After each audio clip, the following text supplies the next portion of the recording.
Je suis Dominique Forger, ingénieur agronome, œnologue aussi, et je suis le directeur de Château Coins, qui est SAS depuis le 1er avril 2018.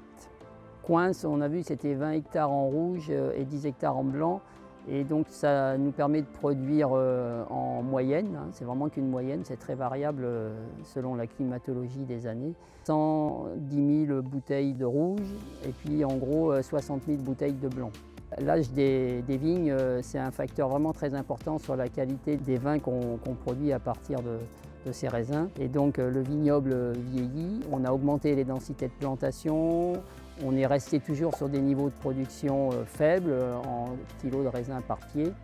En gros, un pied, c'est une bouteille, c'est 1 kilo. À Coins, on a des rendements qui sont assez bas, bien en dessous de ceux du plafond autorisé, qui est à 54 hectolitres hectare. Nous, en moyenne, on est plutôt à 37 hectolitres hectare. Voilà. Donc d'un point de vue économique, c'est difficile à équilibrer avec des rendements aussi faibles. Et donc la tendance, c'est d'essayer de les augmenter. Donc c'est pas facile puisque la contrainte climatique est de plus en plus forte. Un des moyens d'augmenter ces rendements, c'est sans altérer la qualité, c'est d'augmenter le nombre de pieds à l'hectare. Quand je suis arrivé en 99, les vignes, on avait à peu près 5 000 pieds à l'hectare.